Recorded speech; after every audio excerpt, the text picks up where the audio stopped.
Hey folks, welcome back to the channel. So let's dive into a Lunar Classic update, and this is kind of addressing an issue that's developing in the background, and I think this is a really important thing for us all to absorb and take in and understand that the external threat is far greater than any of these internal threats. And what I mean by kind of like these internal threats is if you was to try and create the perfect kind of analogy and image in someone's mind, I think the best thing to say is we've got a huge tug of war with a parachute, and everybody's got a piece of this parachute and everybody's trying to run in opposite directions, and we're only all going to get so far before that parachute pulls us all back inwards and we all fall over, right? And you see this across the board just by simply searching LUNC on any news kind of outlet, and you'll see the same thing. New developments coming forward from someone in the community, someone's burning coins, and then there's a bearish slump. Then all of a sudden you've got why Terra Lunar Classic refusing pro LUNC burn proposals. That's the community running in one direction, validators running in another. You've got, I think, Terra veto to launch an LUNC wallet of their own, shares Terraport progress. You've got Binance burning, you've got articles going up to remove the core dev Zarada. And you can just see where we're sitting right now, and this whole idea of all just pulling on different directions, but ultimately, because we're involved in the same thing, we're all striving to get towards the same goal. We eventually all end up back on the same path. And the biggest problem is, like I'm saying, is everybody's running in different directions. And everybody's got all these great ideas, right? And what I keep seeing is this, someone gets like an individual idea. A lot of people like that idea and support it. The community's so involved in this, yet the majority of the validating, community are not. So they want to keep it as simple as they can. They want it to stay the same for as long as they can. And that's just it. Because for them, it's perfect right now. A lot of them, are with Luna. And Luna's a completely different situation. So like I've been saying, we all need to try and find a way to get under the same banner. And my one bit of advice to people is, if you're unhappy with all of these different validators that are voting and preventing movement, then it's simple. Just don't delegate with them. And it really comes down to these most simple things, is if we do not support them, they're not going to continue to keep going. But it's all food for thought, and these are kind of ways that we can mitigate these risks of being controlled by a community that's not actually involved, whereas the community have just got so much to say in Lunar Classic. So jumping over to the main kind of part of this video, and it's Gensler suggesting that proof of stake tokens are securities. And why are you running? Why are you running?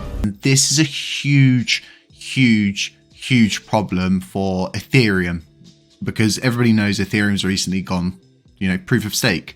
We are a proof of stake situation. It really is as simple as that. Now, if you don't understand why XRP's in a court battle, it's simply because it was more or less sold as a security without being registered as a security, and it was taken into a court battle. And what this is a signal is there's now a way greater external threat out there to all of us, to everybody involved in this. Everybody's making their own little wallets and doing all these different little things and burning their coin. It affects everybody. It affects those node operators, validators, the ones that are on the left, the right, the middle. It affects all of us. This is a good example of me saying, regulation's going to come crashing down at some point. And the biggest issue with them saying it's a proof of stake is a kind of security, or them just simply saying it is a security and it could fall under US security laws and all of these different things. Obviously a lot of people you're going to sit there and you're going to say to yourself, well, I don't live in the States. Well, that's completely correct. A lot of XRP holders didn't live in the States, but they're being heavily affected by it. say for example, we're taking, and the worst thing about us is that we still have USTC attached to us at the hip.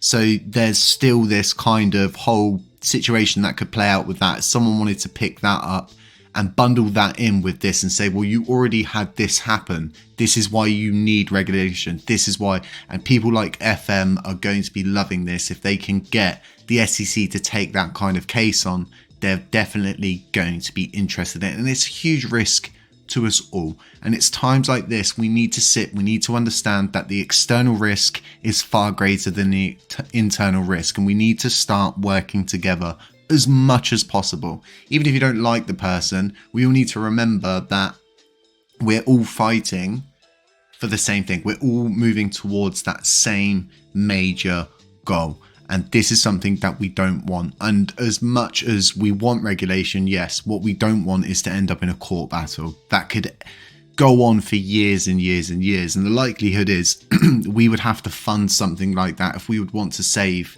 ourselves and be able to defend ourselves in court. We would need to pay for that. Likelihood is going to come from the community pool and things like that. So these are all different things to be concerned about in the future, especially with, like I've been saying, this parachute effect. Let's just call it the parachute effect or the elastic band effect. I know that many people can't hold on to elastic band. That's why I'm kind of thinking a parachute. They're kind of elasticated, as you know. But anyway, stop talking about parachutes. Jesus. It's a big risk. It's a huge risk. And the one thing, so with Edward Kim's most recent article, it's there's so many different things inside it that, 1 minute he's saying, USTC's got this big risk, but at the same time, they want to push towards fixing USTC and all of these different things. And we just need to get, what is annoying is we've been doing all of these different things for so long, paying for all of these different things. And then all of a sudden, we want to move in another direction. This is actually going to take time away from our current L1 development team. And it's all going to be done, Ed's saying he'll put in time there and they'll put in time there. But ultimately, this is, it's once again, we're kind of starting from zero, throw out the old, get in the new and keep moving forward. And I'm not saying it's a bad idea. I'm really hopeful that this could pan out for us, but at the same time, I'm just upset that we're kind of admitting defeat, starting again and throwing all of those different words out with the sinking sand, the ground going from under us, the headwinds and all of those different things. But it's all just, us talking and going through things here and asking ourselves all of the different questions of, you need to question things and sit there and go, well, what if this does go wrong? And in that article, it specifically says it's a huge risk doing something like this. And artificial intelligence is so new, and becoming an AI chain is, in short, not really what it says. It's all about creating a new side chain, which, bunny fingers, it's a new blockchain, right? Similar situations have played out many, many, many times before. But like I said, I'm hopeful that we're going to get ourselves in a positive position as we move forward into this whole financial situation that's unfolding with the banks and BTC halving being around the corner. Everything's looking really positive. And someone said today in in the Telegram group chat that we've burnt over 50 billion coins, and someone was like, it's not really that much compared to how much is out there. And the one thing to always kind of, as much as it's hard to, just try and take the wins where we can get them. These small little wins, they can help us keep on keeping on and pushing forward and understanding that people are doing stuff. And I mean, Cremation Coin, I heard about them prior to going in for surgery for all that time, but just them burning that much is good. We just need more people burning, more people building. Like always, like we've always said, it's really simple to say let's do it, but at the same time it's finding those people to do it. 9 times out of 10, a lot of those people that do come in, they end up going other places. They're offered better things, and because crypto is just huge. So we need to just try and band together as much as we can and just keep pushing forward. I'm really excited to see where this is going to go, because it could go somewhere really, really good. But this is a development plan for the supposedly the next 3 to 6 months. And we've just spent, all of this time since May last year getting to where we've got to. And I think a lot of people have forgotten, all of these people were part of Terra Rebels. And when Terra Rebels did collapse, it was just sort of every man for himself. And I don't think anyone that was involved during that time can sort of put their hands up and go, well, it wasn't my fault. I think all of them had an equal partnership in what happened and what led to, this situation where, once again, because we've been through this so many times, right? And now we're at this point where it's like, again, another development plan for the next 3 to 6 months. And a lot of the stuff that gets put in, the majority of people just don't understand either, and they need a very simple breakdown. But to break things down so simply is, it's not that easy when you have these really kind of hyper intelligent systems talking about artificial intelligence, everything like that. Your head just starts to explode. So I totally get it, but just take everything with a pinch of salt, question things, what can go wrong will go wrong sort of thing, because there's always that chance. And once again, it's another risk pushing forward and all of these different things. And what you really want is just the original kind of system back and just to kind of have that back. But what I've always found is, many times we've said, haven't we, about this kind of smart gas fee, and I've been told many times, oh, it's too complicated. But it's ever so easy to whip up a new blockchain over the course of 3 to 6 months.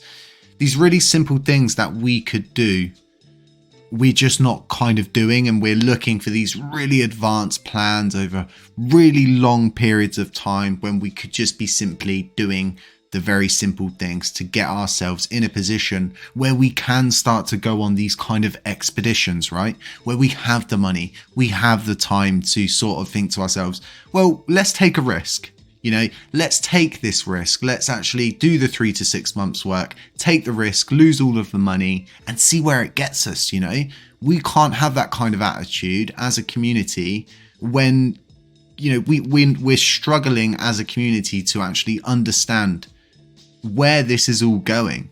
Let me know what you guys think. I think it's all very interesting how it's all kind of going at the moment and how we're now at this point again. But let me know what you guys think, because you guys drive this channel. When you're giving me all this different feedback, it really does help me sort of look at where we need to go, what we need to do and things like that. Hopefully got some podcast episodes coming up in the future. Stay tuned for those. Other than that, guys, stay safe, beware of scammers, beware of doppelgangers, beware of anybody pretending to be me. I'll catch you in the next one.